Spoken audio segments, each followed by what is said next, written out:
Mga kababayan, ang Pilipinas at ang buong mundo ay kasalukuyang nakakaranas ng epekto ng giyera sa gitnang silangan. Kapag may kaguluhan sa rehiyong iyon, gumagalaw ang presyo ng langis, gumagalaw ang presyo ng kuryente, gumagalaw ang presyo ng lahat ng bilihin. Dahil sa kaguluhang ito, naapektuhan ang pagdaan ng mga barkong nagdadala ng langis sa Strait of Hormuz, isa sa pinakamahalagang daanan ng langis sa buong mundo. Kapag nagkaroon ng problema sa daanang ito, naapektuhan ang supply ng langis at tumataas ang presyo nito sa buong mundo, hindi lamang dito sa Pilipinas. Sa susunod na linggo, inaasahan ang pagtaas ng presyo ng petrolyo. Tinatayang tataas ang presyo ng gasolina ng 7.48 pesos kada litro, diesel ng 17.28 pesos at kerosene ng 32.35 na piso. Malinaw sa atin ang tanong ng maraming Pilipino ngayon, ano ang gagawin ng pamahalaan? Naghahanda na po tayo. Una,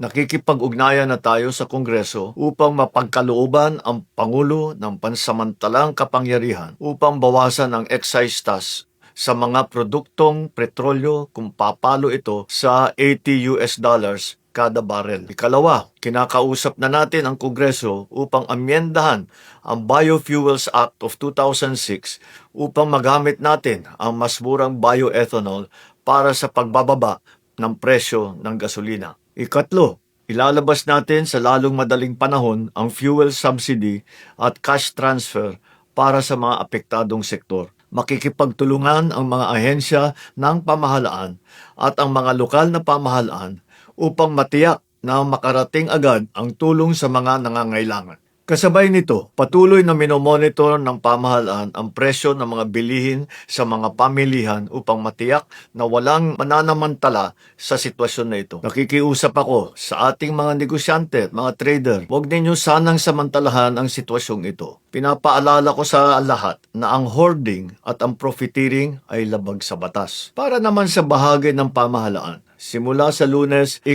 ng Marso, pansamantala nating ipapatupad ang 4-day work week sa ilang tanggapan ng ehekutibo. Hindi kabilang dito ang mga nagbibigay ng emergency o pangunahing serbisyo gaya ng mga pulis, bumbero at mga tanggapan na nagbibigay ng frontline services sa publiko. Bukod pa rito, inaatasan ko ang lahat ng ahensya ng ating pamahalaan na magtipid at magbawas ng 10 hanggang 20% sa konsumo ng kuryente at gastos sa petrolyo. Pansamantala ring ipinagbabawal ang mga biyahe at aktibidad ng pamahalaan na hindi naman kinakailangan gaya ng mga study tour, team building activities o mga meeting na maaari namang gawing online. Para naman po sa ating mga kababayan na kasalukuyang nasa mga bansa sa gitnang silangan, ang DFA, DMW at OWA ay patuloy na nakikipag-ugnayan sa inyo upang mag-monitor sa inyong mga kalagayan. Nasimulan na po ang paglikas ng mga Pilipino na nais magpa-repatriate.